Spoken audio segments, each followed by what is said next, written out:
What is up, everybody? Welcome to Pluck-N-Grit. Woohoo! I am Oak Tree.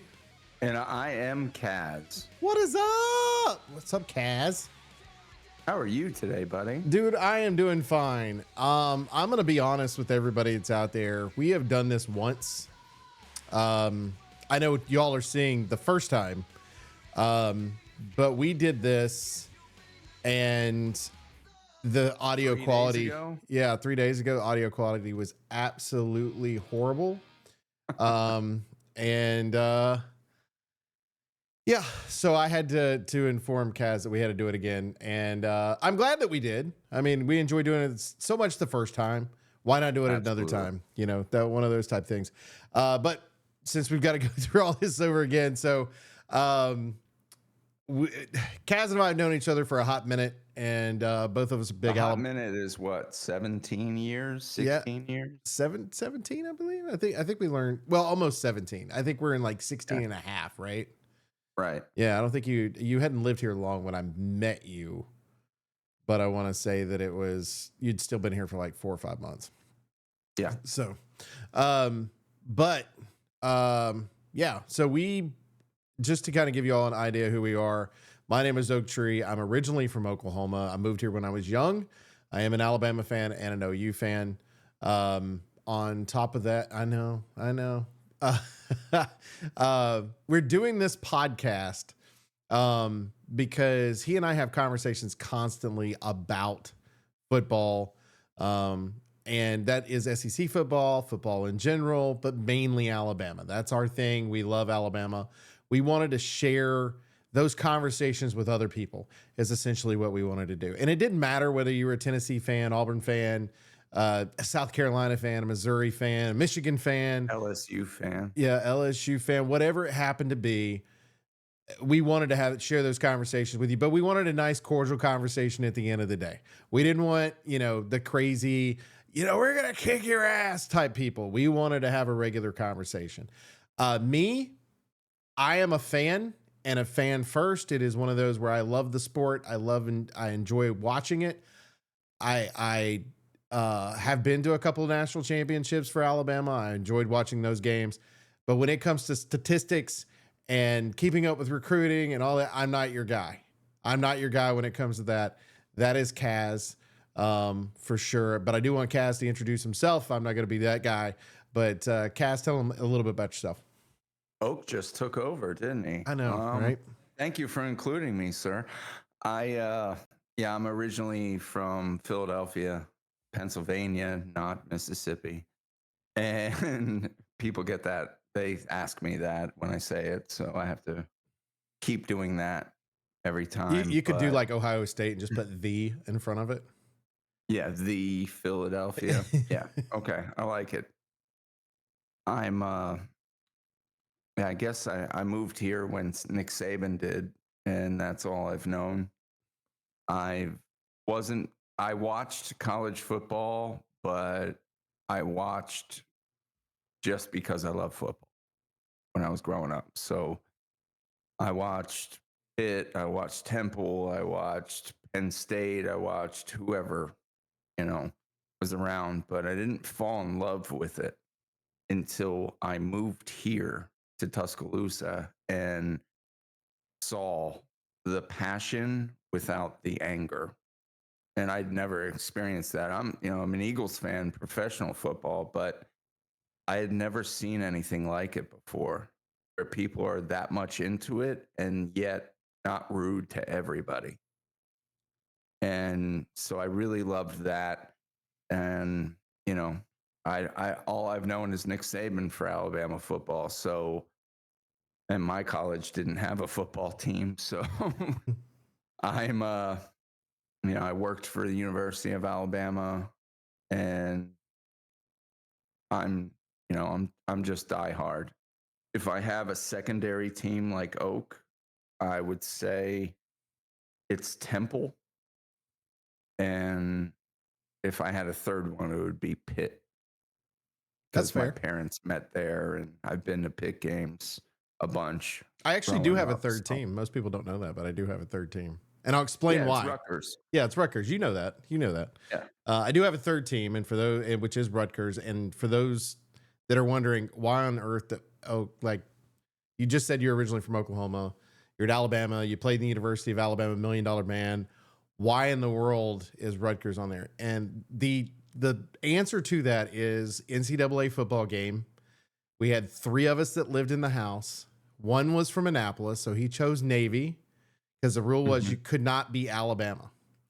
And so I chose Rutgers because it's where football is credited to start, was at Rutgers. So Yeah. college football is credited for Rutgers to start. And so I chose Rutgers in that respect. And then our other, I do not know what our other roommate chose. I don't know if he chose Alabama and we got mad at him or what the deal was. I just know that I kicked his butt and he ended up running 6 miles down the road. But you know, I've been to a Rutgers game before, and there's an area at Rutgers that has the best food trucks on the planet. It, I mean, everything you could think of is there, and they're all on the line. And I ate at 6 different ones. I had to taste something at each one I wanted to stop at, and it was all fantastic. they had a God, where were we? I was somewhere, and it was one of those type of things that I could have seen Rutgers playing. I want to say in a bowl game, and then gone to Mhm. another bowl game the next day, and seen like 2 bowl games in a row. But Rutgers was gonna, and I almost did it. I almost did it. I ended up not doing that, but I kind of wish I had, just to be able to say I'd seen Rutgers play live, because I've seen Oklahoma play. Now, when I saw Oklahoma play, they were playing Alabama, and I was rooting for Alabama. But um, Sure hope so.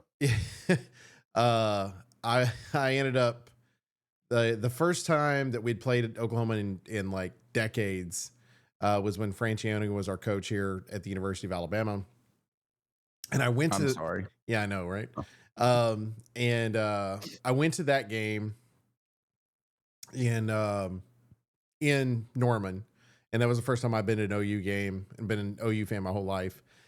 So the night before, they had a massive pep rally that was inside the stadium. Really? Yeah, it was really cool. And so I had my OU gear on, and my wife, of course, both of us went to the University of Alabama, so she has her Alabama gear on. But we both go into the stadium for the pep rally, and we get in, and we watch their pep rally. And during part of the band playing, they bring this giant state of Oklahoma flag out onto the field, and then they take it off the field, and the university president walks out on the field, and he's the former governor of the state. And he walks out on the field and he goes, "Did everybody like our flag?" And they're all like, "Yeah," everybody's cheering or whatever. And he Yeah. goes, "Texas always brags about how big their flag is, so we made ours 10 feet larger all the way around." So it's like that rivalry is there between Oklahoma and Texas. And I'm looking forward to it joining the SEC. We've got some great rivalries here. And I think that they're going to be a good fit when it comes to that. I Um, agree completely. I think it could be Texas and LSU, Texas and Alabama, Oklahoma, and both. yeah. Honestly, I could see that. Yep. So, and then we watched, and then I had my Alabama gear on the next day, and we've ended up losing to Oklahoma, but it was still fun. We had a good time. And then, but yeah, me personally, like I'm really looking forward to doing this. I enjoyed doing this the other night when we were doing it. And I did very much. Thank you. now we get take 2 basically, but I enjoy doing it, and I think I'm really looking forward to what we can do. Some of the goals that we have for the season is we are planning on watching every single spring game for the SEC. Um, Absolutely. Every and single one. And I'll try my best to do each one twice. awesome. That is his commitment, not mine. I don't want to put that out now, but that is the way he is, which we'll discuss that a little bit more as we get further in. Um, but we plan on doing that. We also are going to have a show as we get further in that's going to be dedicated to each one of the teams as we get closer to the season. That's Yeah, part of so we'll have South Carolina, we'll have LSU Day, we'll have every single one of them. correct. And we plan on every um we're trying to shoot for every other week. We might go to a weekly show once we get closer to the season. Just so we have that opportunity to discuss what might be happening, because there's more to happen during that time of the year. So it might be and it might be a short show, whatever. We're also going to start eventually creating shorts, and they might be one of those things where, because as we'll get to here in a minute, Kaz is big on recruiting. There might be a big recruit or something like that. He quickly put it out there so we can be a news source for you as well. And a lot of times those kids are somebody he's followed and watched, and he can tell you all about them. And if you got questions, ask us. You know, Yes, please speak up. Yeah, definitely. And if you haven't yet, if you're on YouTube, hit that subscribe button as well as the little bell. So that way you know when one of these has gone live.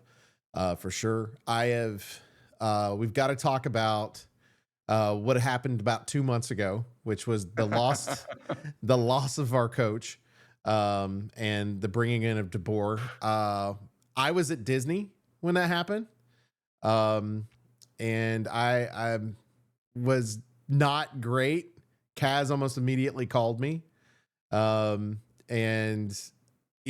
he was a lot worse off than I was at the time because I've been through this before. I started with Yeah. Perkins as a coach, so Yeah, and I'm sorry for that too. It was just watching Feinbaum at work and seeing the ticker at the bottom, breaking. Nick Saban is retiring from Alabama, and I laughed at first. It was the first 5 minutes of seeing that. Then I turned the volume up, and then it got real. And I would talk to people at work and be like, so, anyways,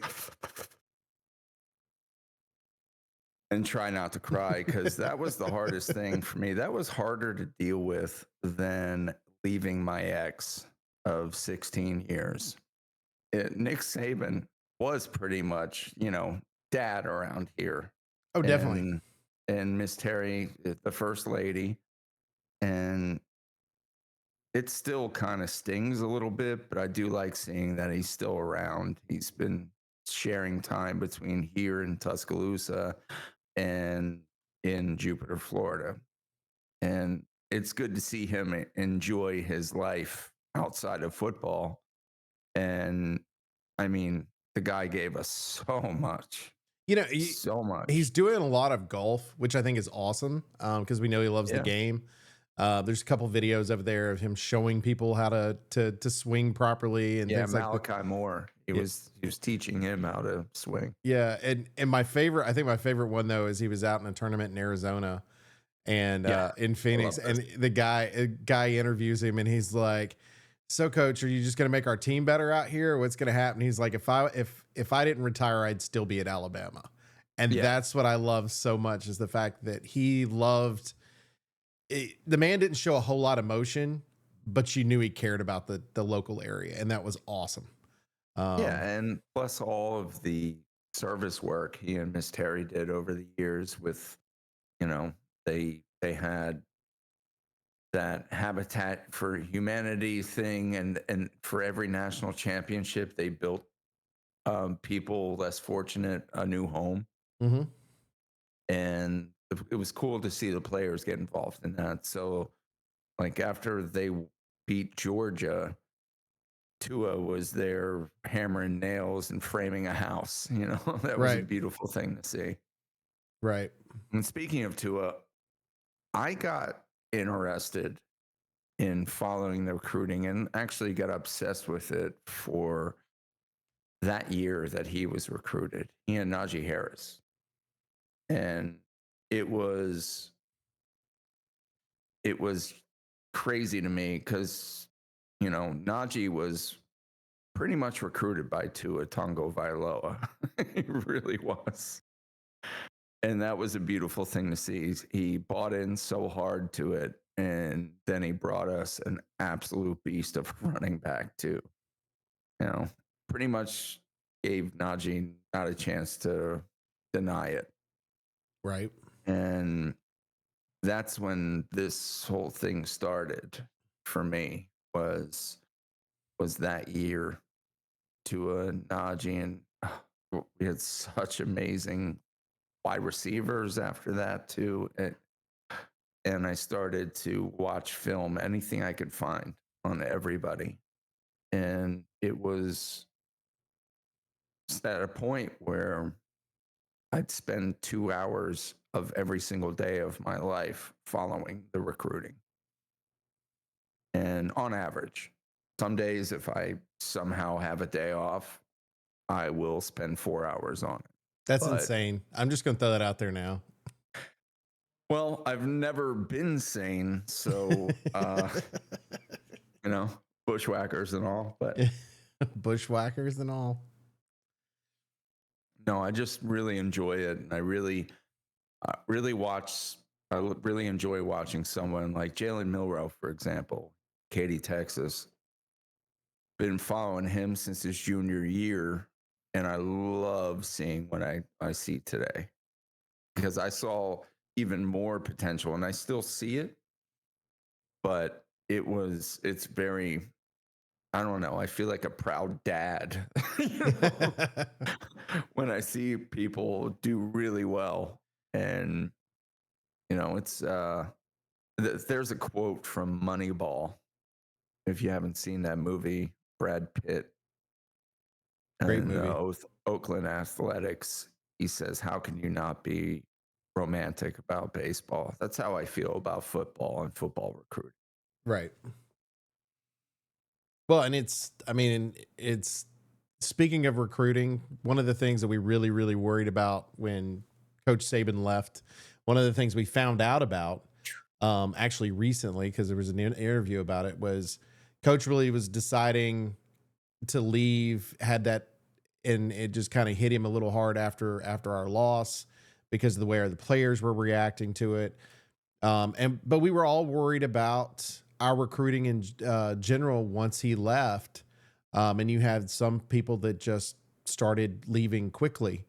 And I'm sad to say I did not pick DeBoer as our replacement coach. I'm really sad at Neither did myself. I. I was so upset about it. Like I'm like, why did I not even look at this guy? You know, and I think it's just because it's a name we didn't think about it. I mean, the man's 104-12 or something like that. And it's like, Something crazy. He's a winner. yeah, he's a winner. He's won 3 national championships at a lower league, you know, and it's just like he knows what he's doing. It's just once you're trying to follow the GOAT, it's a different story for us. And I think that's it's going to be interesting to see. But I think he's brought in a good group. I've not been fortunate enough to meet any new coaches. I met some of our old coaches back in the past. Now, Kaz has ran into a few of them. Yeah. I'll let him. And I love these guys. I I haven't had the pleasure to meet DeBoer yet. I look forward to that at some point, but these guys from Washington are incredible. And I was a little sad to see Rubber and Scooter go. Um, but, on to better things for themselves and their families. And I get that. Oh, it's the way it is. They're going to be, you know, they're going to be keeping their kids in the same schools and keeping their close friendships there that they've made in Seattle. And but the other guys still here, like Shep and everybody else, they are fantastic. I really like them as human beings, and I've gotten to see certain things that I never thought I'd ever be able to see when it comes to college football coaches. And I really like what they do and how they speak to people, everything. They've all been an absolute pleasure to get to know.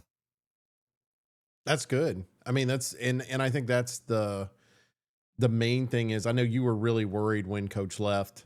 Yeah. And because it was all you knew, where some of us had to go through several coaching changes Hmm. over the years. Um, the I think it's good though that you get to see these particular coaches on a different level. I think that helps you, but I think it helps a lot of people. Total props to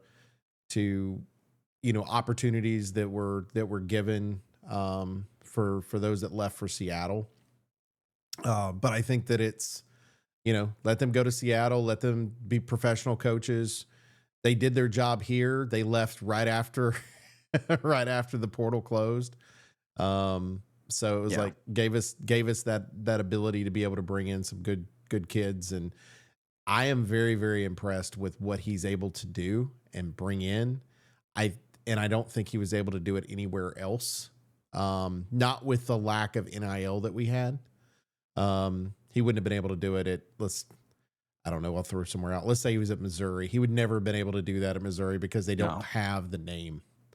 Right. No offense to Missouri. I mean, I'm originally from Right. And Oklahoma. I'm very happy with the kids from Washington that are here now too. Hmm. I mean, we Oh, we got Austin Mack is like a beast. possibly the best center, Oh, you know, in the country. We have oh, we have an abundance of kids. Like a lot of people don't realize all we see is the negative. So our star freshman safety is gone and to Ohio State. hmm, Yeah, but we got Domani, we got Keon, and we got everybody else. The state of Alabama football, it's hindsight's 2020. We're not in bad shape. right. We're in fantastic shape. It's going to be really fun from this point forward.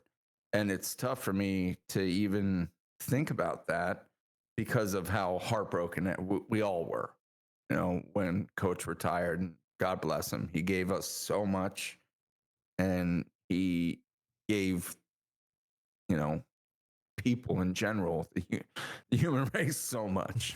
And I can't wait to see him on college game day. That's going to be a blast. Right. I think it's going to be awesome. I'm interested to see how what his role is going to be in that, because he can be a fun guy, but he's a very serious guy, and I think that's what they're bringing him in for his football knowledge. Because, Right. God bless Lee Corso. It's time for him to leave just based on age and have having a stroke a few years back. Um, but I can't see Coach putting on a freaking head dress of anything. I just can't see him doing something like that. Maybe that's a Pat McAfee thing if they keep him around there on game day. But I'm interested to see what role they really have for him. Like, do you bring Yeah. him in as just an analyst, or how is that going to look? So it's gonna be quite interesting, I think, to see it. Or maybe he's one of the guys that how they'll have like that fake turf that's like right behind, and they'll have like whole Oh, yeah. conversations about football. Maybe that's his role. Exactly. So I see him being like the analyst, the coach, and not Corso style coach, but the guy Right. that will describe to you what is going on the field when He's the things Tony happen. Romo of coaches, basically. Like, Right. And I hate the Cowboys with a passion, by the way. it's like not all of us are perfect However, like me, but that's okay. however, I I love Tony Romo and his job and what he does now. It's amazing. It's like an education and it's so good. I really enjoy it. Well, I mean, I'm glad that you're finally, both of us actually are finally getting to enjoy something with Tony Romo at the end of the day. I mean, as a Cowboys fan, I didn't enjoy him as quarterback, and as a Philly fan, you sure as hell didn't enjoy him then either. No, I'll never enjoy a cowboy ever. However, it's weird that you and I would be friends as enemies, but keep your friends close and enemies closer. That's right. So That's right. Hey, we have a common bond. Alabama, baby.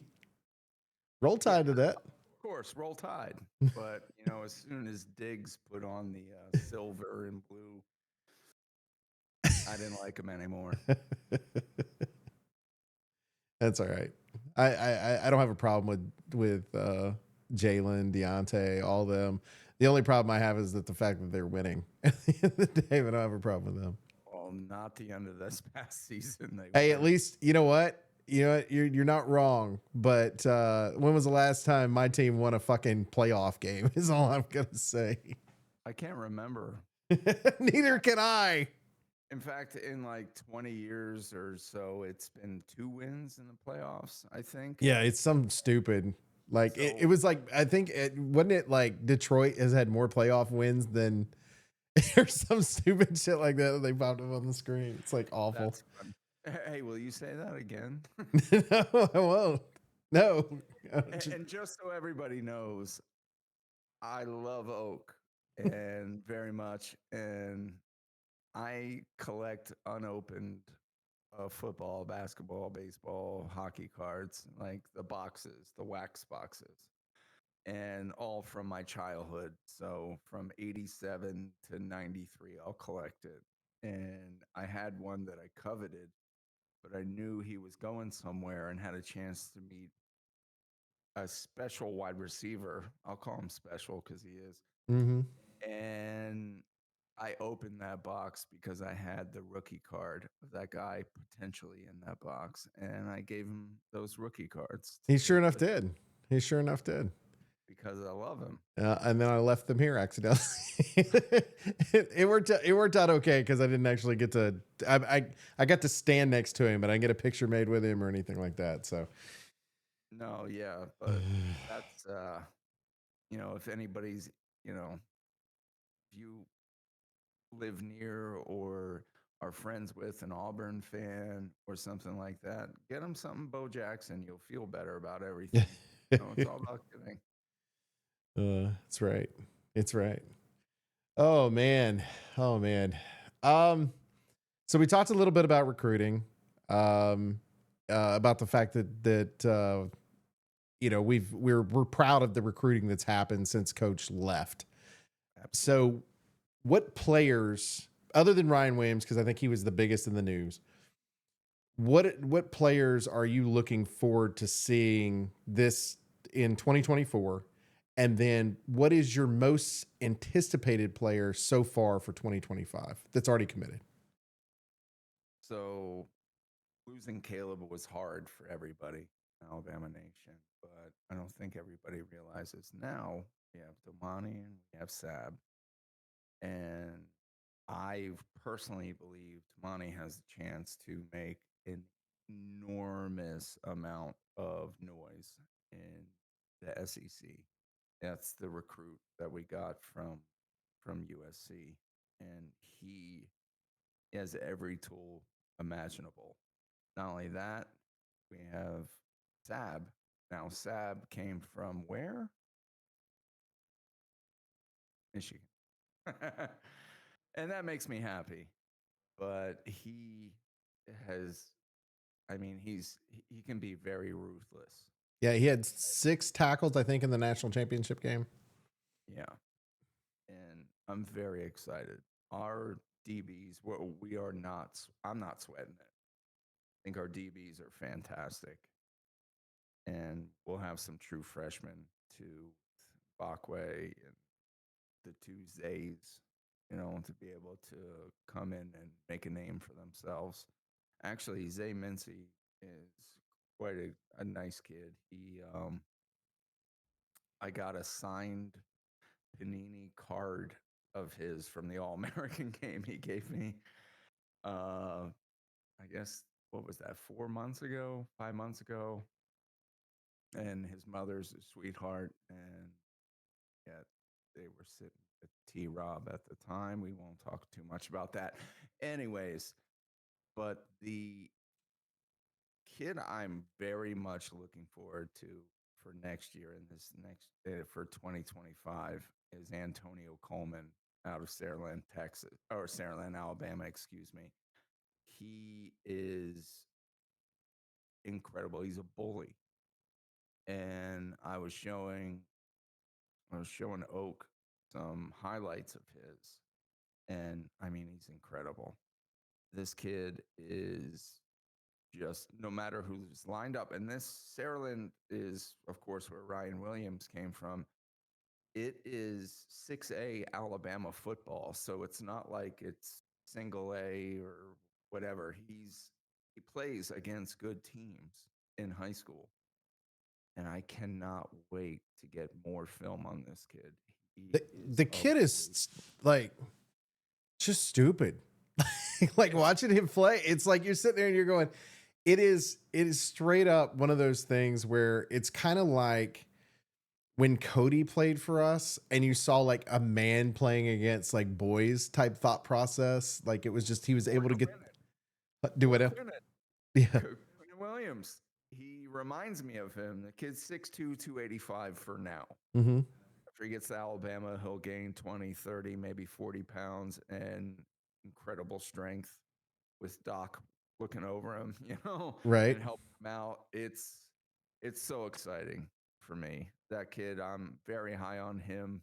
I was actually, when I first started doing this, my first year, I was so high on Tua that I couldn't contain myself. And he actually helped us win a national championship. So I hope something great like that happens with Antonio. I hope he's a game stopper. Really, I hope he just continues to grow into what I see, for what that's worth in potential for himself. Right. Right. I think it, let me tell you how excited he was about this, guys.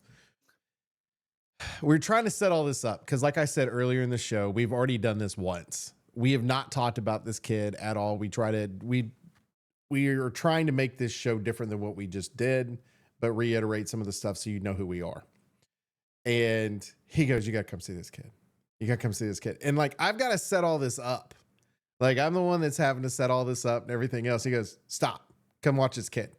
So I get in there and I'm watching this kid and I'm like, "Oh my God." Cause he's like, "Watch this." And he's just like mangling the quarterback. The quarterback had no chance. Running backs had no chance. There was one of them was like, "Oh, not only am I going to bust through here, I'm going to make you lose 10 yards because your quarterback is just going to run backwards." Like it is. He's so fast for 285. Oh my God. Crazy.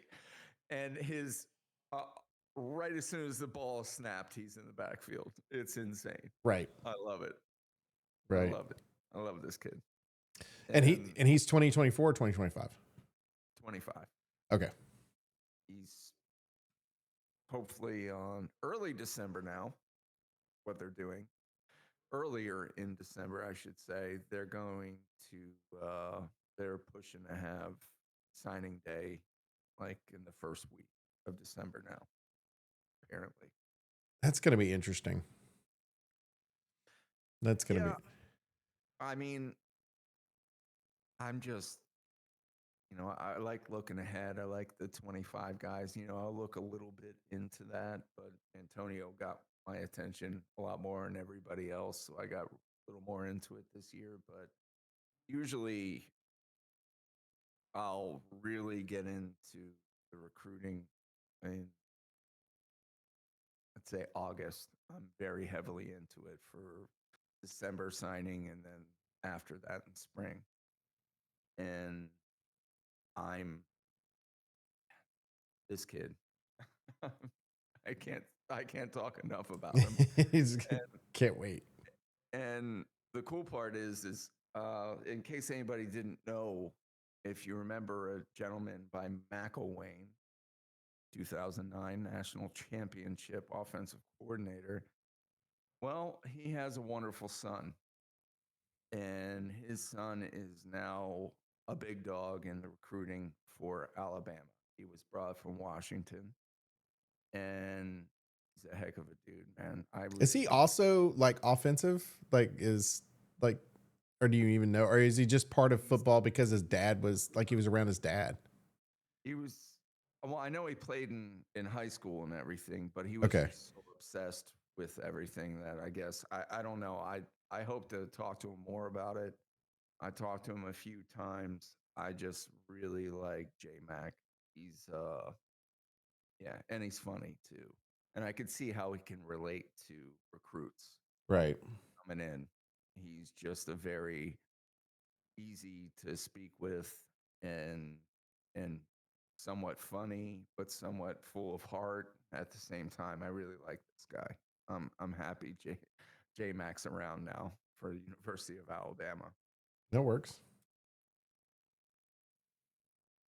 Uh, I've really want to discuss something with you, Okay. and that is, and we already discussed a little bit, but with DeBoer coming in, Okay.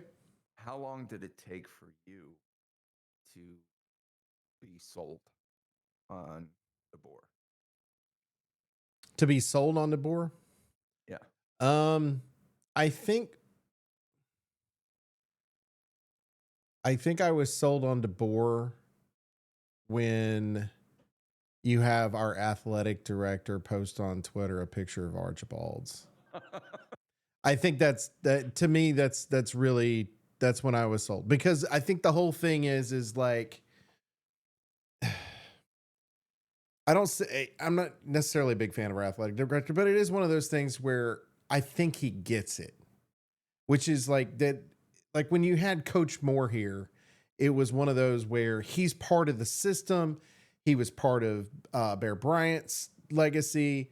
He got it. He understood, and he went after. He did it the right way, recruiting Coach Saban in. He went out. He smoozed Miss Terry Yeah. and And I realized, have a book about it. yep, Lars Anderson wrote a book about that and how he used his Southern charm yep, to win over Miss Terry. and brought her into the mix, and that allowed Coach to be here because Coach is going to follow wherever she's at. I think I'm not. I don't think I'm alone with the whole Archibald thing because it went viral, right, for Alabama fans. But I think the other thing about it is when he landed, he had a choice when he landed in Tuscaloosa, and you've got thousands of fans that are sitting out there just cheering him on, roll tides, all the stuff happening. And he could have gotten the truck or car and left, but he didn't do that. He took the time to walk over to the fence, fist bump people, say roll tide to him, greet them, thank them for being there. It was a great experience for him and his family. And I think that's when he got us. Like, because you hear about us, right? You hear about, and I'm going to use this from the SEC in general. You hear about our tradition in the SEC. And one of our comments, and people make fun of us, is it just means more in the SEC, right? That's our little motto. And it does. It really does. And that right there, I think he got it at that point. Having been somebody that grew up in the Northwest and seeing this in person, go, okay, now I get it. Now I get it. And it's just it's a different level. I think we had to win him over more than he had to win us over, I think. And I think that's where, he just, like he said, there's just certain jobs you can't turn down, and this is one of them. Right. And I truly believe that too. I think with Alabama, that's just a job you cannot turn down. But it is where it's important for him to do the best he can to fit in, and it didn't take him half a second, because he walked in and was like, okay, this is it. And you've got the greatest coach that's ever lived, has an office at the stadium, Yeah. that you turn around and go, tell me every day how bad our team is and what we need to do to, you know what I mean? Like, because Coach is going to see him a different way. And the fact that Coach says, I want everybody to succeed, tells me everything I need to know about Coach Saban too. It's not this selfish prick that everybody thought he was when he moved into town, anything like that. I am going to tell a story though. Kaz knows this story, but this is a story you'll hear. Story time. You will hear this story from nowhere. No one else ever will tell you this story unless they heard it from me. Okay. So I have a friend of mine, a really good friend of mine. In fact, the song that was playing at the very beginning, it's him singing. His name is Jacob Button. He's a fantastic dude, one of the nicest people you ever meet. But to give you an idea of him, he is 6'6" or 6'5", actually, 6'5", and probably weighs $125 soaking wet. He is the human equivalent to Jack Skellington to me. Like, he is just a skinny bitch at the end of the day, but he is awesome. Olive oil. Yeah, he is just awesome. Such a great dude. And so he played with the band Lineham, which is the song that was playing earlier. It was his band. There were 3 members to the band, and every time they come into town, we'd all eat together, and then we go to their show, and he'd play and all that stuff, and then we'd hang out afterwards. Well, it was about 2 days, maybe 3 days after Coach Saban arrived. They had a gig here in town. Now, at the time, there's a place in Tuscaloosa that's called Thai Basil now. At one time, it was also called Surin, and before that, it was the 12 Steak Restaurant, named after Kenny Stabler because it was his restaurant. And it was a fine dining steak restaurant. You'd go in, you'd order your steak, and you order all your vegetables separate type place. And we are walking past that restaurant. Now, if you've been to Tuscaloosa and you've seen Thai Basil or Surin, it's got giant windows. Now you're in where the door's at as we're walking past, because we're headed to a Jimmy John's. We're walking down to a Jimmy John's. As we're going through there, I think there's 3 giant windows that's on that one side. And we're walking past, and I look over, and it's Coach Saban, Miss Terry, and a couple of our players. And the entire restaurant's full. Well, as we're walking by, I look over at the guys and I go, holy shit. And they're like, what? And I said, that's Coach Saban. Like, we're standing, I'm like 10 feet away, but on the other side of glass from him. Jacob looks at me and he goes, like, the guy from the Miami Dolphins, let me give you Jacob's background. Jacob had a grandfather that was a big Alabama fan, a grandmother that was a big Auburn fan. But he's not a sports fan whatsoever. He'll root for Alabama because he was close to his grandfather. But for the most part, he couldn't care less about either team in reality, and he doesn't keep up with any type of sports stuff. Well, we're like, yes, the new coach of the University of Alabama, the guy from the Miami Dolphins. And he goes, I've got to talk to him. Now, keep in mind, he's got a show later. So his hair is straight up. Okay, and I got to bend down a little bit. Straight up in the air. He's got bracelets all down one arm. He's dressed in full black with holes all in his jeans with combat boot looking shoes on. And got makeup on, right? Because he's performing later on. And to be fair, that's kind of how he dresses normally anyway. But, and he's got earrings and all that stuff. He starts walking toward the front door.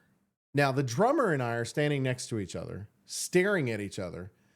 And I look at him and I go, is this real? And he goes, no, he's going to turn around and come back. He gets to the front door and he gets up there to the front, opens the front door and walks in. Now, in that restaurant, if you walk in the front door, there's kind of like a little waiting area. And then you get to where the bar's at, and straight back from the bar is a restroom. So I was like, okay, he's going to go to the restroom. He's going to go in, go straight back to the restroom. He hit a right turn. He sure did. Took a right turn, and we watch him slowly get closer and closer to Nick Saban, who's about to take a bite of a steak. Reaches down, hits like a little tap on Nick Saban's shoulder. Nick looks up at him because, again, 6'5", 5'8", with boots on. So he's probably 5'6". But yeah, he turns around and looks at him. He stands up. Jacob looks at him and goes, welcome to Alabama. Nick Saban shakes his hand, said thank you, and sat back down. Jacob left. as he was coming back out, because it was one of the coolest things I ever seen. And I wish that like cell phones were more of a thing at the time. I mean, they were, but not where we constantly have them like we do now. He comes walking back out. Because Jacob did that, it gave permission to everybody else in the restaurant to do it. So they all stood up and walked over to Saban and started thanking him for coming. Yep. And so about a week and a half later, I see Coach Saban, and he's at an event. I think it was one of the events maybe the band was at or something like that. And he was speaking to the band, all that stuff. There were two bodyguards on the left and right side of Coach Saban. And I go, that's because of Jacob. Hands down. And so anytime I told him, I was like, you're the reason he has armed guards. Yeah. Well, I've seen it where if you even, I mean, the only thing I've ever been able to do is be like, "Hey, coach," as he walks by, or "Coach, how you doing?" You know, Right. and that's because of the situation I'm in. I have to be professional, especially with Nick Saban. I cannot mess that up. I've had one conversation with him ever. I've met him. I've said hi, coach, a couple times in passing, like you were talking about, just because of my role that I used to have with the $1 Million Band. But the a buddy of ours was able to get me in to watch one of the practices, and afterwards we had like a dinner. We sat down, and coach came around and shook everybody's hand at tables and said hello and all that stuff.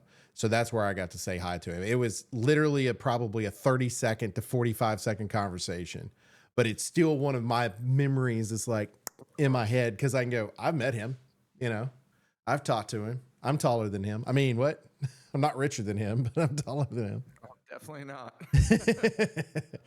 I don't know anybody that is, personally, but right. But yeah, I mean, anyway, I thought I'd share that. I hope to have a moment like that with DeBoer at some point. And I hope DeBoer gets to the level that Coach Saban's at. I really do. We struck the lottery. We had the greatest coach of all time, had 323 wins, 6 national championships, I think it is, for Bear Bryant. And then we went through quite a few coaches, and then we struck the lottery again. And we end up with the greatest coach of all time again. Like, it's just insane to me that we're able to get to that level. Now, to be able to replace a GOAT with another GOAT, that'd be even better. That would be amazing, and I'd be all about it.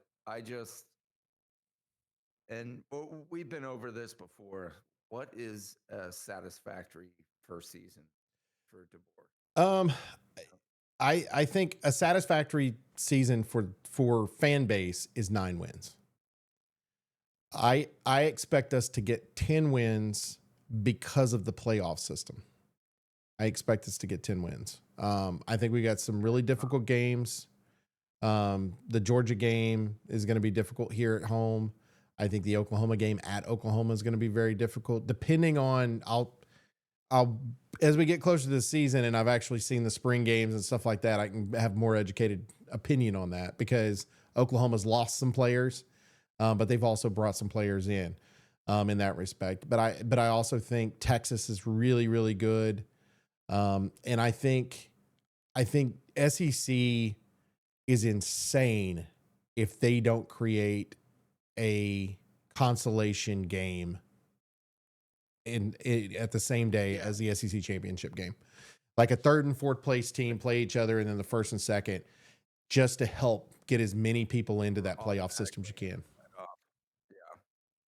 Yep. Yeah, I get that. But even, let's say it hits the fan, and for the 12-10, and what is it now? The Pac-4? Oh, there is no Pac now. Whatever it is. Yeah. They've all left.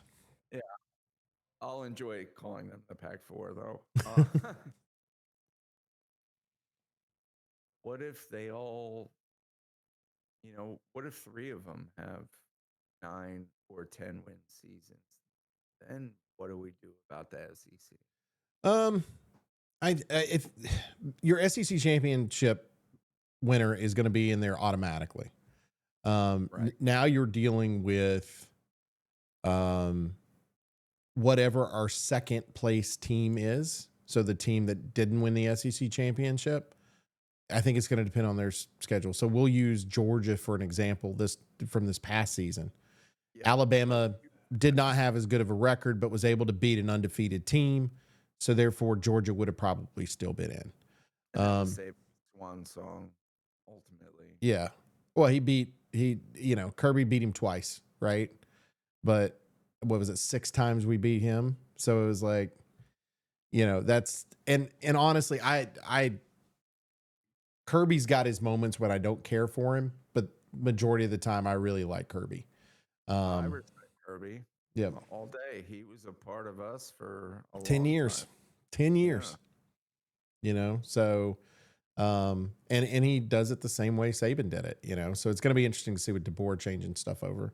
But I think the fan base, I don't think they're going to want any lower than 8 wins before they start calling for his head.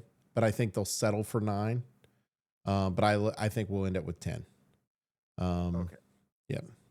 And I thought that too. 10-2. All right. So 9 wins. I'm not upset. Not happy. But Oh no, 10 you'll wins. still be yelling, "We suck! We suck so bad!" He Well, is. Hey, look, I saw the South Florida game last year, and that's when I was really yeah, upset.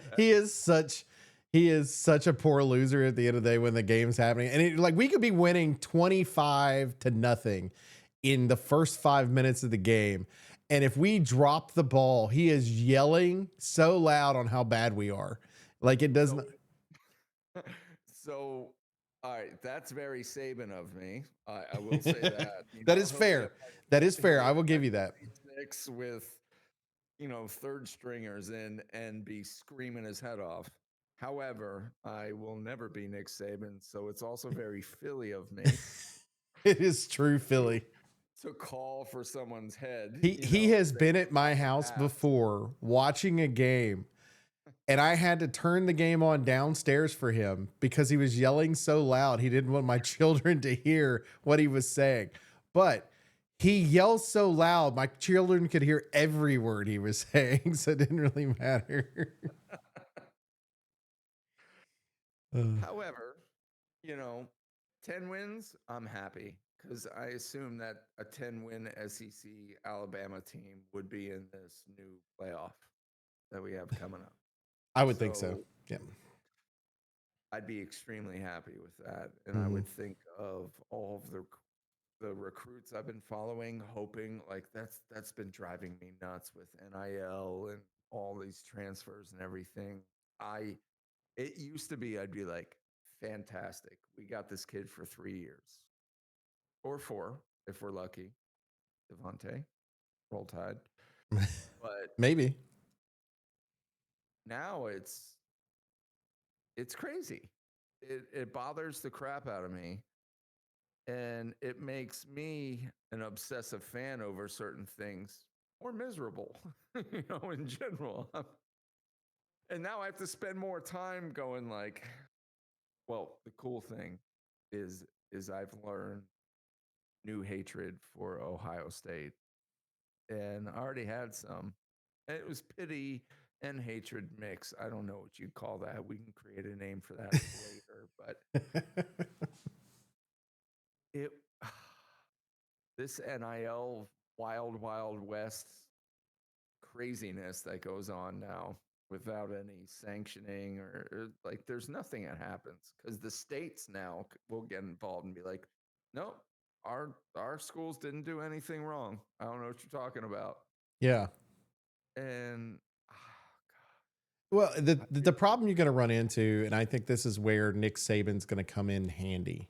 Nick Saban told everybody for the last 5 years this is going to happen, yep.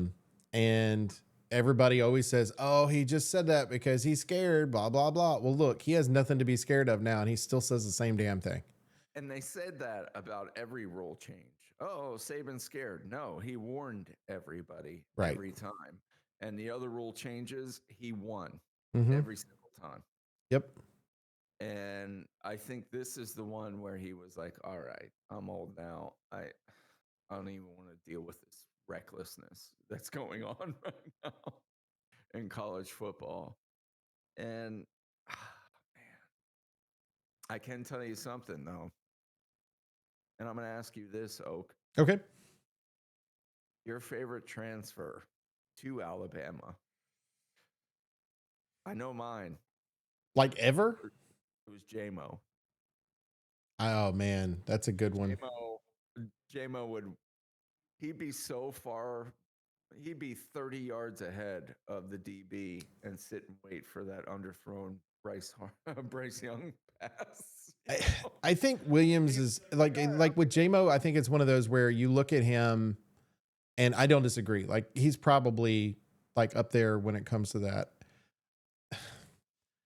But Burton has a certain spot in my heart that I love because I was at the SEC championship game, and when it got done, or actually when his number was called for like when they were talking, like they do all the announcements for the teams, and they're like Burton, and everybody goes, you hear the entire Georgia base go boo because he had left them, right? And Right. then later on in like when the game was over, he looks at the fans and just like heartbroken. You know what I mean? Like he's like, and it's like that's a genuine dude. And compared to last year, he played with tenacity. Like the year before, I was very disappointed because I'm like, we got Georgia's number one wide receiver now. All of a sudden, fantastic. Right. I'll dig into him. Oh, this is great. I really like this. And then all of a sudden, it wasn't much going on with him Right. for his first year at Alabama. But this past season, he played with tenacity and anger, and he was kind of cocky, you know? And I liked it, That's like if he played for the Eagles and behaved like that, that would be fantastic. Everybody would love him. But yeah, he was a different guy this year. And he just, yeah, he won me over. That's the only way to put it. He won me over. Right. However, JMO's one season here was Oh, dude. absolutely Like ridiculous. and sadly, got hurt, couldn't play in the title game.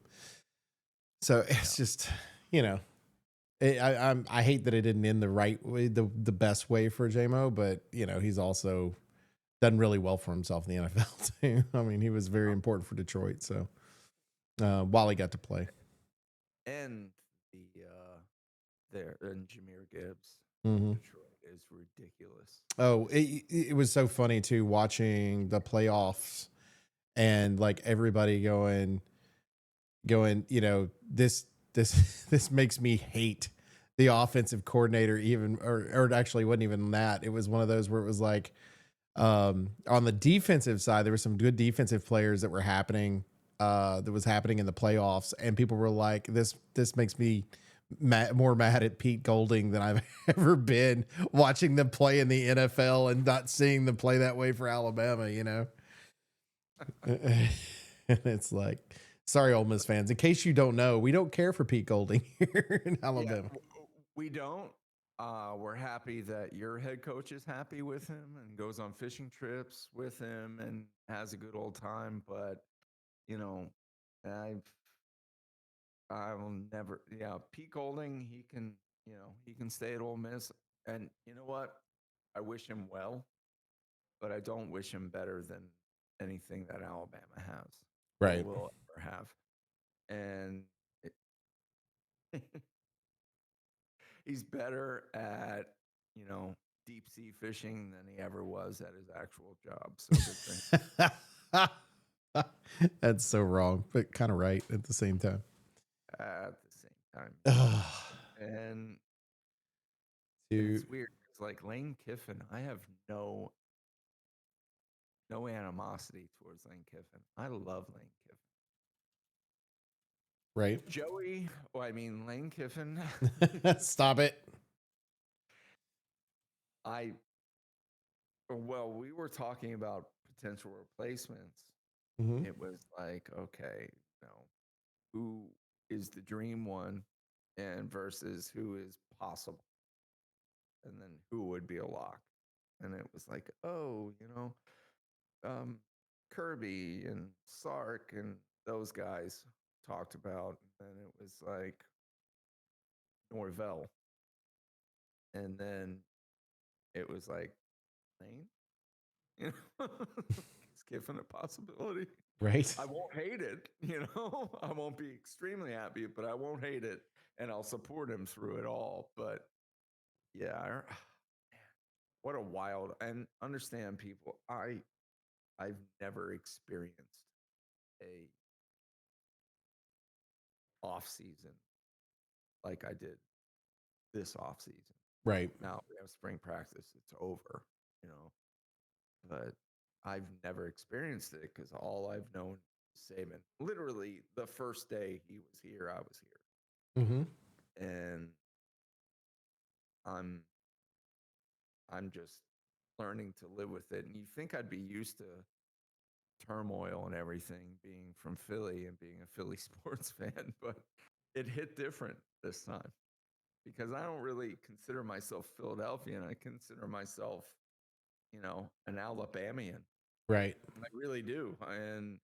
And actually a friend of mine from here welcomed me, made me an honorary redneck, and that made me extremely happy. I was like, all right, man, getting there.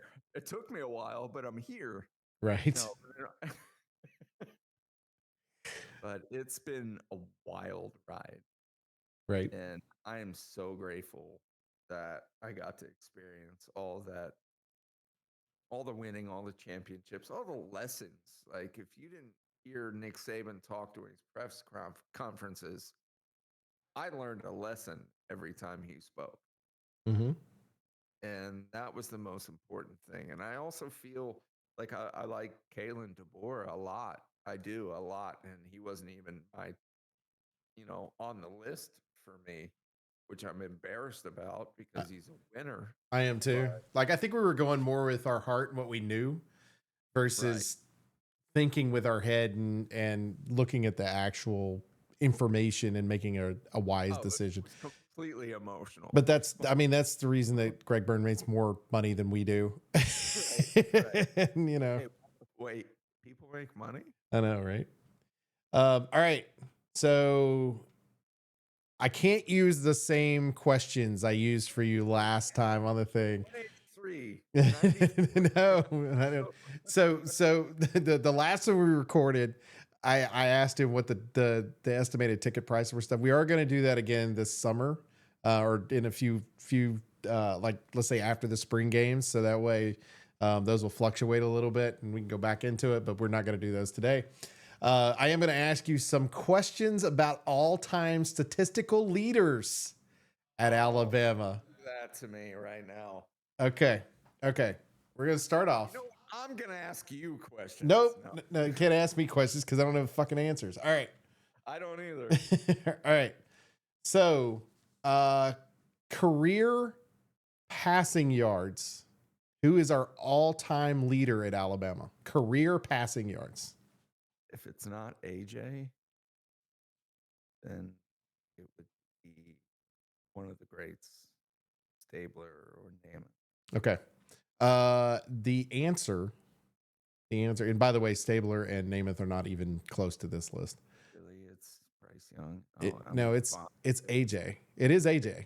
Okay, so yeah, all right. All right. AJ had just over 9,000 yards, but keep in mind he played 4 years. Yep, Yes. But he was fantastic. Yep. I'll Well, raise a cup to and AJ what's impressive is Bryce Young is second on the list. Yeah. But 2021, 2022, right? With 8,356 yards. So he was only 700 yards shy of AJ. So basically in 2 games, he could have beaten him had he played one more year. And then just maybe ended up with 10,000 yards total. For that. Mm-hmm. And just so everybody knows, I'm not the biggest Bryce Young fan. You're definitely not. You're definitely not. Okay. I'm going to mix it up a little bit. Let's go to rushing. All right. Single game rushing yard. This should be easy for you. Who is the holder of the single game rushing yards for Alabama? If you want a year, I'll give it to you. All right. 96. Oh, Sean. Sean Alexander. 291 yards versus, Is it Miss State? LSU. LSU. He was actually the backup for that game and didn't think he was going to play, and he stayed up all night playing cards. And That's before my time. Yep, it doesn't matter. You should still know the information, sir. You got to know our history, sir. I do have a golden boss, my name on it, a football history of Alabama football book, so I should know. All right, there are three running backs. Actually, three people with rushing touchdowns. They're all running backs though. Rushing touchdowns that hold the record for the most rushing touchdowns in a single game. Name those three running backs. Derrick Henry, is he one of them? Nope. Derek's not even on the list. All right, is it Glenn Coffey? Is he one of them?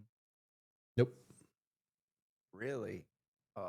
One of them is in the Saban era. The other two are not. Oh my God, so many good running backs in the Saban era. Right? Oh, Lord. Atlanta. All right. So there's 3 and 1 in the Saban era. I'll give you a hint. You've already said one of their names tonight, just a few minutes ago. Like, while I've been asking questions. Sean Alexander.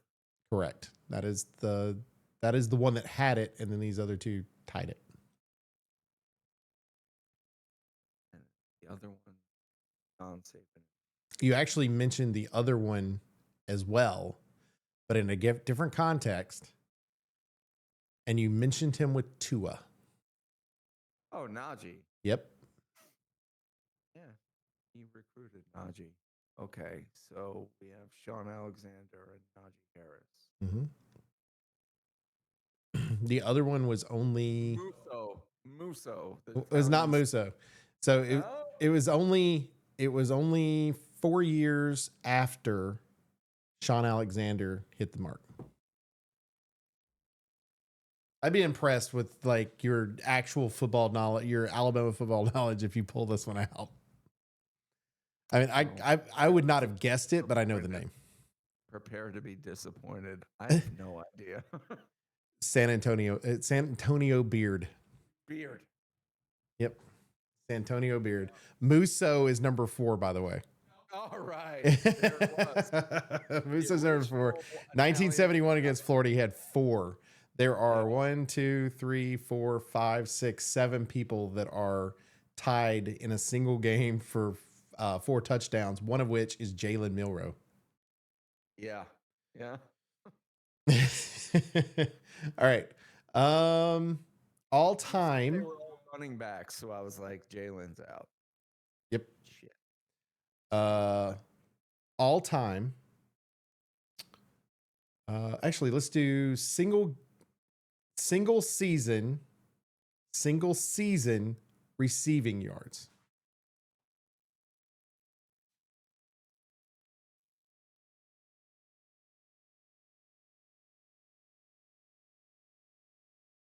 All right. Single season receiving yards. Yes.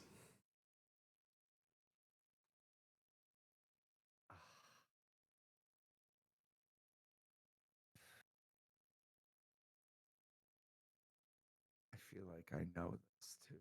You should. You definitely should. Devontae. Yes. Yeah. 1,856 yards in 2020. I knew it was one of the big 3 that we had all in the same class. But he stayed that 2020 season, won the Heisman, and just lit up college football. It was ridiculous. All right. Single season receptions. Single season receptions. Is it him again? Nope. No. He is on the list, but he's not number one. He's got to be third. He's on the list twice, actually. Oh.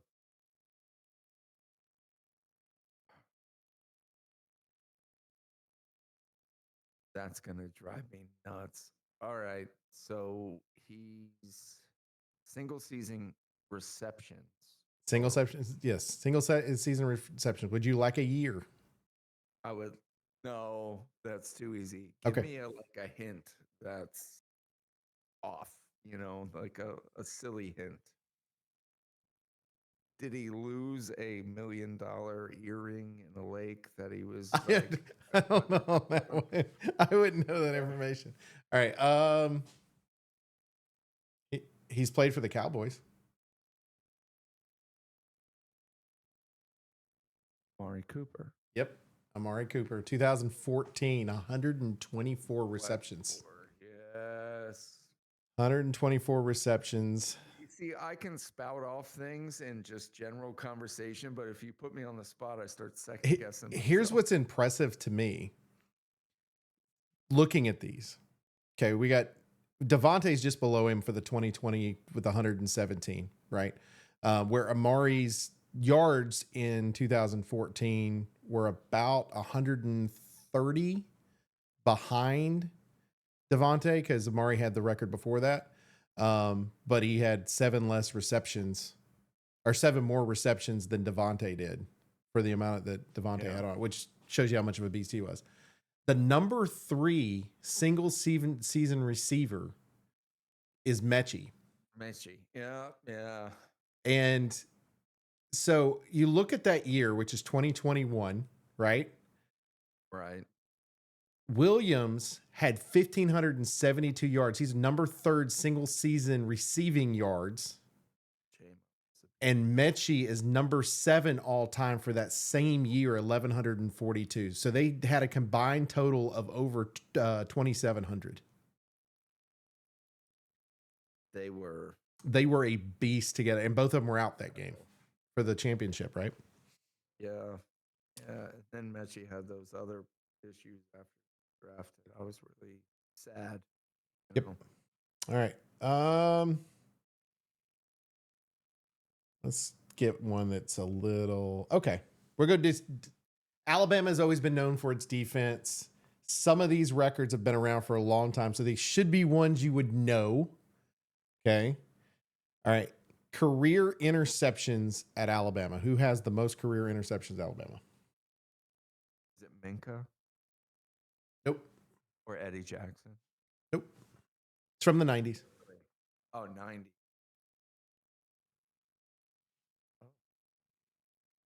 There is somebody right now that is screaming the name.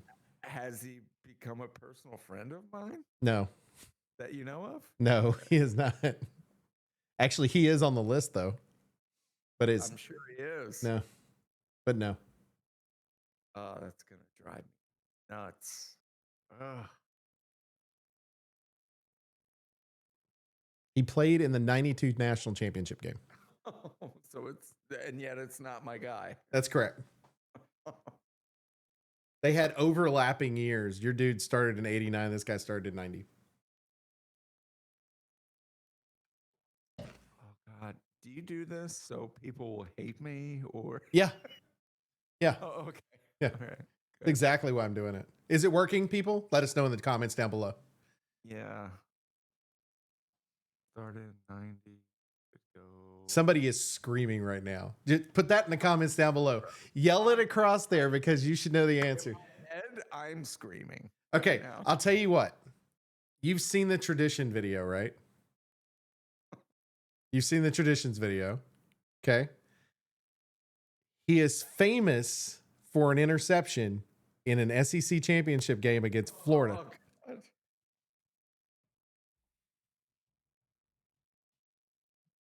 I hate you. I'm doing this question thing next time. That's fine. The answer, I'll tell you the answer. With 19 interception, it's Antonio Langham. Langham. The expression on your face is priceless right now, by the way. I hate all of you. I hate all of you for knowing. Dude, if you look at, like, what's insane to me is looking at the tackles ones. The tackle leader is from the 80s, early 80s. And then, like, our single season tackle leader is from 1973. Yeah. And then single game is still Leroy Jordan with 31 tackles against Oklahoma in 1962. Awesome. All right. Beast. Sack leader of all time. I don't want to play this game anymore. You should know this one, sir. Any Alabama should know this. He played from 85 to 88. Yeah. Considered the greatest linebacker of all time. Mother effing Thomas. There you go. See? Look at there. You redeeming yourself. Who is number 2? Will Anderson. That is correct. Will Anderson is the number 2 of all time. Will Anderson, for the 3 years he played, had 34.5, 34 and a half sacks. Derek Thomas had 52. Now, granted, he was here for 4 years. Still. That's still ridiculous. Do you want to have 17 and a half sacks? Okay. Yeah, the next year? No. Okay. To top that off, okay.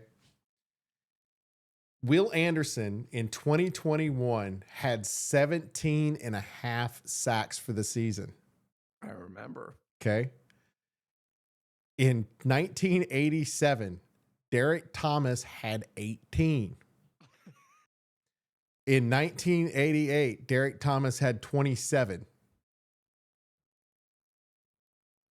He's the top 2. He's the top 2. Like, that's crazy to me. Like, compared to Will Anderson, like Will Anderson's 2022 season, he had 10 sacks. Yeah. And it was still a good year, but not great. It was still a fantastic year, though. Ooh, here's a good question. It's a Will Anderson question. Will Anderson question. I'm put it in your wheelhouse. Okay. For which team did Will Anderson have 4 sacks against in 2021? A&M? No. I'll give you one more check.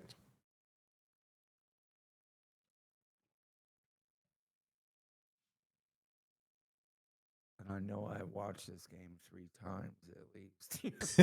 I'm out of myself right now.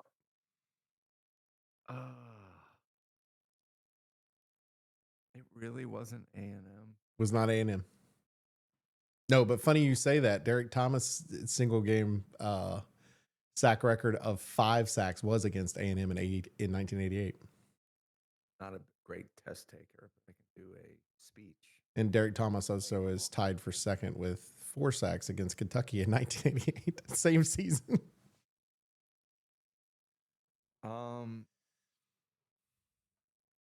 What year was it? 2021.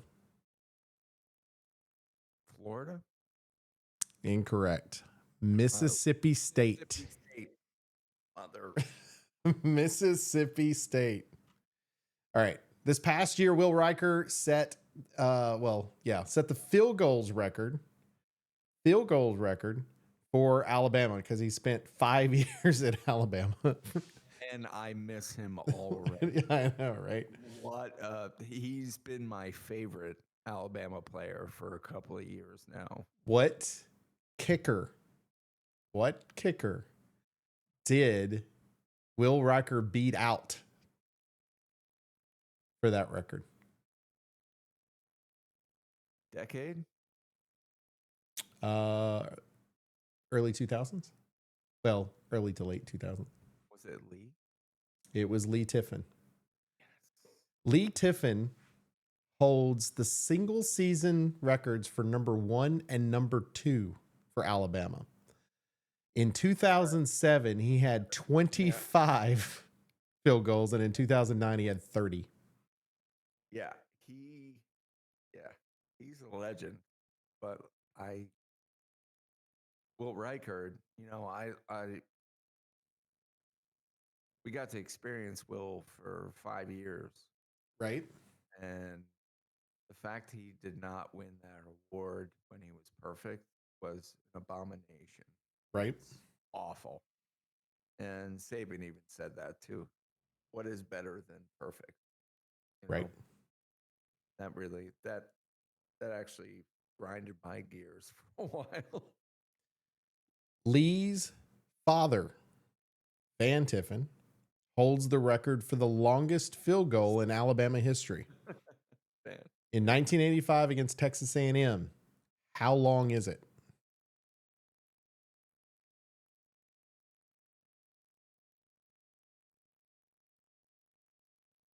59, Oh, so 60. close. It's It's one of those. 57. 57. 57. All right. That was so good. Okay. There's going to be people screaming at the screen when I say this one too.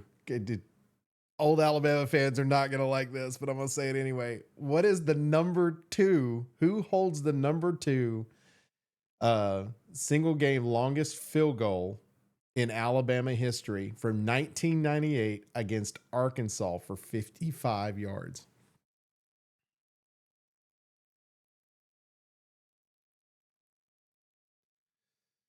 Can I get a hint? Uh, Professional ball. he's the reason that we nearly lost against Florida that year, and he's the reason that we did lose against Michigan that year. Ryan Flugner. Flugner.